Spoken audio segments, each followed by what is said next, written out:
தமிழக அரசியல் வரலாறு என்பது புதியவர்களுக்கு அவ்வளவு எளிதில் கதவுகளை திறந்துவிடாத ஒரு கோட்டை. குறிப்பாக வெறும் திரையுலக புகழை மட்டுமே நம்பி களம் கண்ட பல ஜாம்பவான்களே இங்கு தடம் தெரியாமல் போன கதைகள் உண்டு.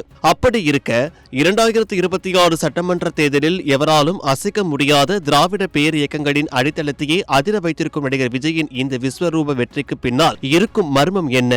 அரசியல் அறிஞர்கள் வியக்கும் இந்த மெஸ்ஸியா ஃபேக்டர் விஜய்க்கு எப்படி சாதகமாக அமைந்தது?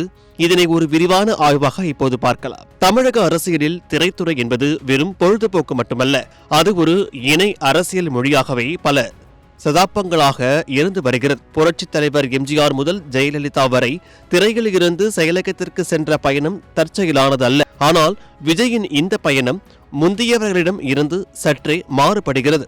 அவர் தன்னை ஒரு புதிய தலைவராக மக்களிடம் அறிமுகப்படுத்த வேண்டிய அவசியமே இருக்கவில்லை.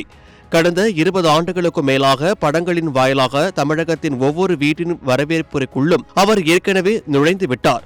இந்த நீண்ட கால பரிச்சயமே தற்போது அவருக்கு ஒரு மிகப்பெரிய அரசியல் முதலீடாக மாறியிருக்கிறது. ஒரு அந்நியராக இல்லாமல் நம் வீட்டு பிள்ளை என்ற உணர்வை தொண்டர்கள் மத்தியில் விதைத்ததே இந்த மாற்றத்திற்கு தொடக்க புள்ளியாக அமைந்தது. இங்கு ஒரு சுவாரஸ்யமான முரண்பாடு இருப்பதை நாம் கவனிக்க வேண்டும்.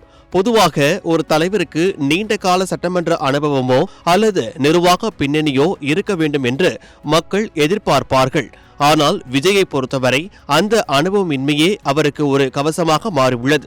கொள்கை ரீதியான சிக்கலான விவாதங்களிலோ அல்லது நீட் தேர்வு, கீழடி போன்ற தீவிரமான கொள்கை முடிவுகளிலோ அவர் ஆழமாக இறங்காமல் ஒரு தெளிவான உத்தியை கையாண்டார்.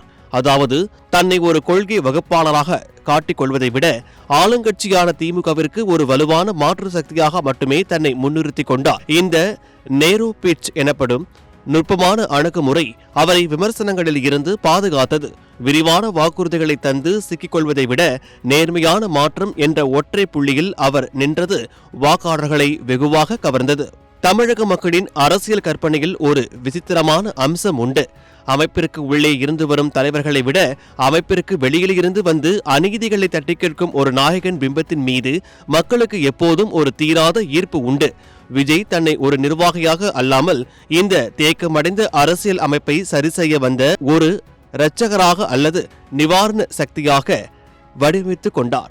அடிமட்ட தொண்டர்களுடன் நேரடி தொடர்பு இல்லாத போதும் ஒரு எட்டாத உயரத்தில் இருக்கும் நாயகனாக அவர் இருந்தது மக்களிடையே ஒருவித மரியாதையும் எதிர்பார்ப்பையும் அதிகப்படுத்தியது. இந்த நாயகி அல்லது நாயகன் பிம்பமே திராவிட அரசியலின் நீண்ட கால பயணத்திற்கு ஒரு முற்றுப்புள்ளி வைக்க உதவியிருக்கிறது.